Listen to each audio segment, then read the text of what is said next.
How much money do I actually need to buy a house?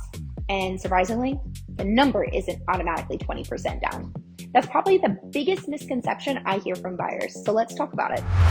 When you're figuring out how much cash you need to buy a home, there's really a few different buckets we need to talk about.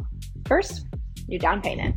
Depending on the loan you're using, that could potentially be 0 down for VA or USDA loans, or around 3 to 3.5% with certain conventional and FHA options, or more if that makes financial sense for your situation. But your down payment isn't the only money you need to be thinking about.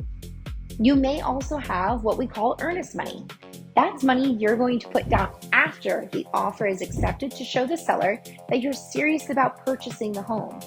That amount is going to vary transaction and market, so it's important to get with your agent because this typically gets credited back towards what you owe at closing rather than being an additional cost on top of everything else.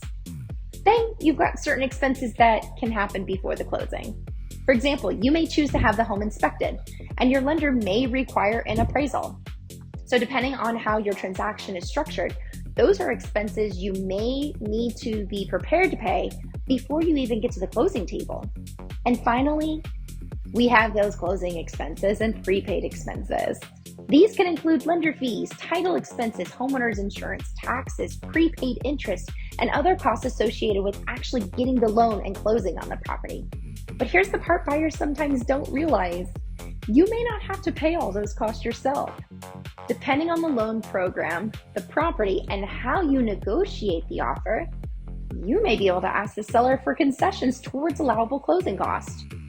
And if you're buying new construction, builders offer incentives that could potentially help with closing expenses or even an interest rate buy down. So when someone tells me I can't buy a house because I don't have 20% saved, my first response, who told you that? Because you might be much closer to buying a home than you think.